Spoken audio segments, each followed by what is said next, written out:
आप सभी को जय श्री कृष्णा। तो आज का क्वेश्चन है the vectors a vector and b vector are such that magnitude of a vector plus b vector is equal to magnitude of a vector minus b vector. The angle between vectors a and b is. इन दोनों vector के बीच का angle पूछ रहा है जब resultant और difference equal है। जब ऐसे लिखा हो magnitude of a vector plus b vector, इसका मतलब होता है रिजल्टेंट, जिसको हम आर से डिनोट करते हैं।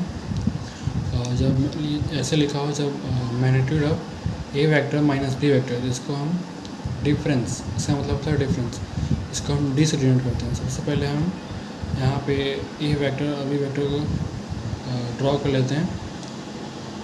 ये मान लीजिए आपका है ए वेक्टर और ये है बी वेक्टर, तो जिसका ये रिजल्टेंट है ए वेक्टर प्लस बी वेक्टर। और जो डिफरेंस है इसको हम ड्रॉ करेंगे। इसका जो डिफरेंस है, ड्राइंग थोड़ी गलत हो गई है, इसको एरो को इस वाले एरो को यहाँ आना चाहिए था। और जो डिफरेंस है ये दोनों क्या है, इक्वल।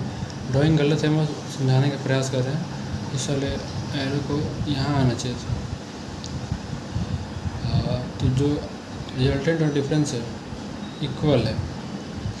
तो जब भी पैरेललोग्राम का केस होता है, जब रिजल्टेंट और डिफरेंस जब इक्वल हो जाते हैं तो वो रेक्टेंगल का केस हो जाता है। जब भी किसी पैरेललोग्राम में रिजल्टेंट और डिफरेंस इक्वल होते हैं तो उसको हम